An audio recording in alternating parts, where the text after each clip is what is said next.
కూర్చోనండి, video తీయండి. नाम क्या है आपका? कहाँ से आई थी? వెనకాల వస్తుంది చోట్ల మీరు. చూడండి, మనకి ఉత్తరప్రదేశ్, మధ్యప్రదేశ్ నుండి కొంతమంది అపరిచితులు వచ్చి ఒంటరి రాత్రి అర్ధరాత్రి సమయంలో ఒంటరిగా ఉన్న మహిళల్ని టార్గెట్ చేయడం, పిల్లల్ని తీసుకుపోవడం లాంటివి చేస్తున్నారు. వీళ్ళకి తెలుగు రాదు, స్పీక్ ఇన్ హిందీ ఓన్లీ, హిందీలో మాత్రమే మాట్లాడతారు. చిన్నపిల్లలు చాలా జాగ్రత్తగా ఉండండి.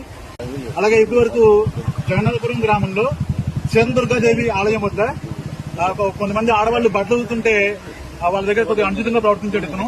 నాకు చెప్తే నేను వచ్చాను. పిల్లలు అందరూ జాగ్రత్తగా ఉండండి. ఇలాంటి వ్యక్తులు చూడండి, వీళ్ళకి తెలుగు రాదు, హిందీలో మాత్రమే మాట్లాడతారు వీళ్ళు.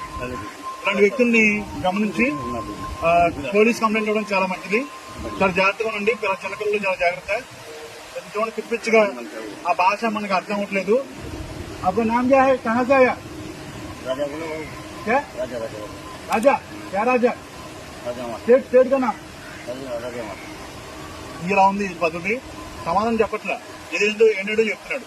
ఇక్కడ జాతకం అందరూ కూడా. ఇది ప్రస్తుతం గణపురంలోని జగన్నాథపురం గ్రామంలో ఇతన్ని మేము కొద్దిగా ఐడెంటిఫై చేసాం.